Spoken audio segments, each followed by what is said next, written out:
Hello, my name is Jacob, and today I'll be talking about zinc germanium nitride and how we can use ordered-disordered transitions within this material to achieve more efficient light-emitting diodes, or LEDs. Now, today's LEDs have very efficient emission, so emitting of photons created from electricity in the blue area of the visible spectrum, as well as the red area of the visible spectrum, but they droop in efficiency in this green to amber region. This is what's known today as the green gap. They have limited efficiency, and any LEDs we use today that generate white light essentially emit a blue photon, convert it with a phosphor layer, which absorbs a lot of the energy and then re-emits it as a green photon. This is a lossy process, and with zinc germanium nitride, we hope to emit directly in this region, thereby overcoming this problem.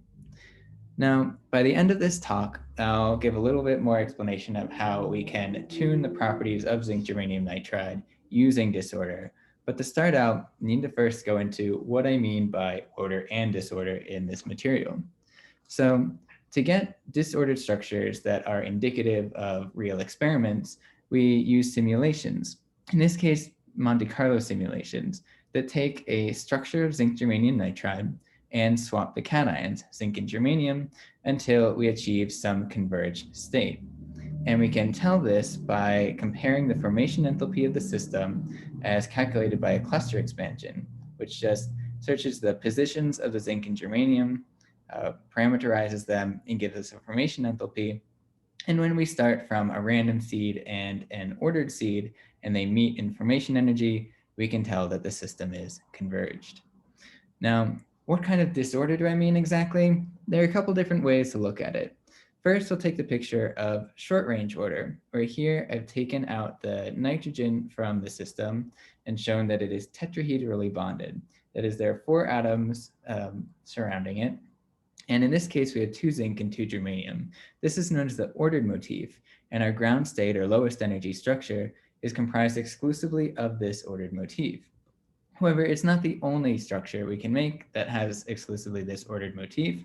So we can look at other groups, such as the space group 26 or larger unit cells, stack the ordered structures using this motif accordingly, and get some degree of long-range disorder depending on our stacking sequence, although we maintain short-range order within the system by keeping this 2-2 motif. Then, of course, it's possible to have a fully disordered system where we break this ordered picture and break as well the octet rule, and in this case have 3 of one cation and 1 of another, or 4 of one cation around a given nitrogen. This breaks the periodicity, giving us both a short and long-range disordered system.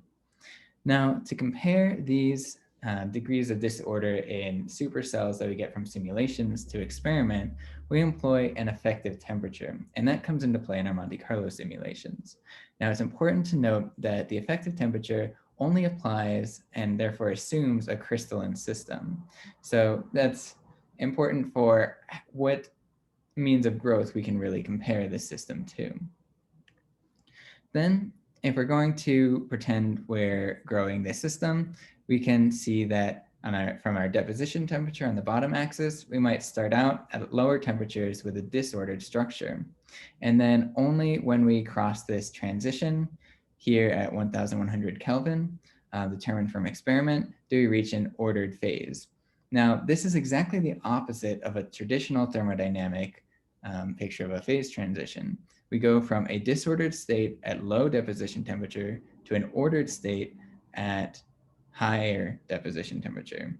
And then if we continue to increase the temperature, we again reach a second thermodynamic transition where we again see the disordered material. However, this is very high, close to the melting point of the system. So for our purposes, we'll focus on this first transition, where it's important to note that the effective temperature is inversely proportional to our deposition temperature.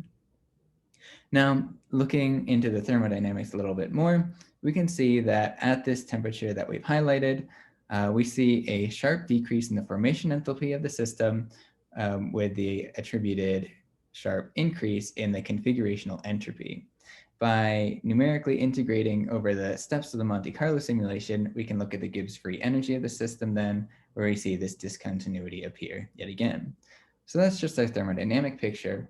What happens when we look at the ordering in the system?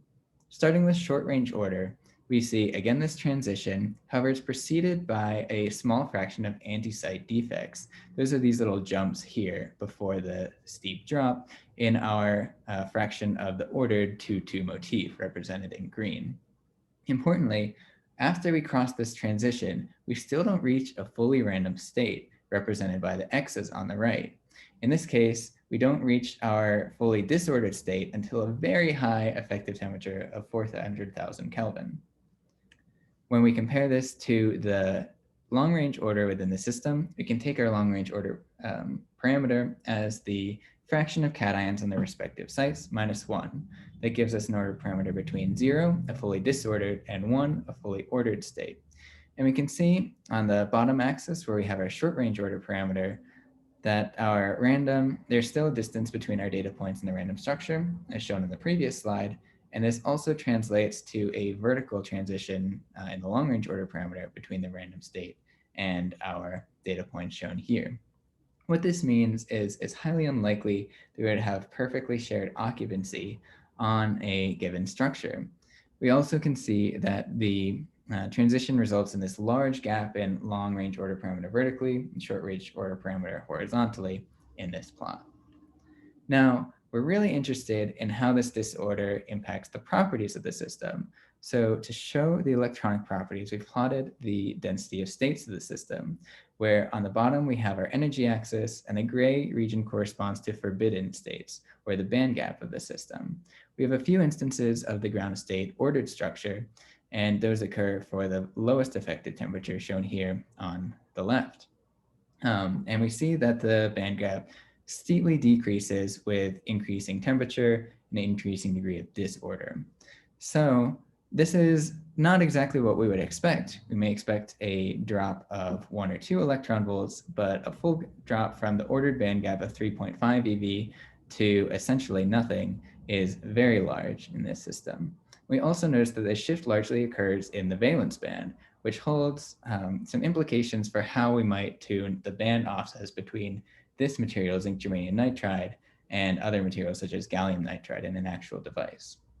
Finally, we notice that we see some defect states form in this forbidden gap, which we can take a closer look at by measuring the inverse participation ratio, or IPR, which tells us the localization of the states.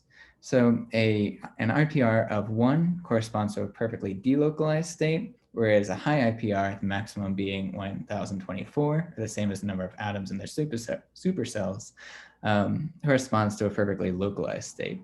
And we can see from our IPR plotted on the same energy axis as the density of states that we have very highly localized states within the gap for lower effective temperatures where we have, again, those small fractions of antisites within the system.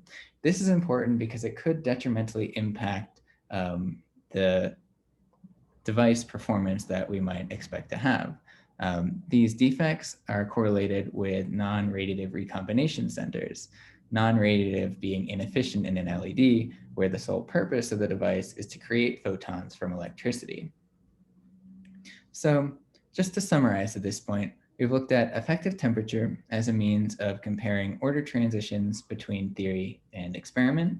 We've looked at the local and the long-range ordering of the system and how even across this transition, we don't get a fully random state corresponding to maybe an altered picture of how we see a disordered film, not fully shared occupancies.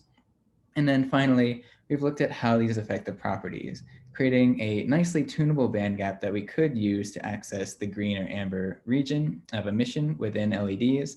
However, with the added challenge of these defect states that likely contribute to non-radiative recombination and may affect their efficiency in a device. So finally, just like to thank my collaborators and thank you for your time. Let me know if you have any questions. Thanks.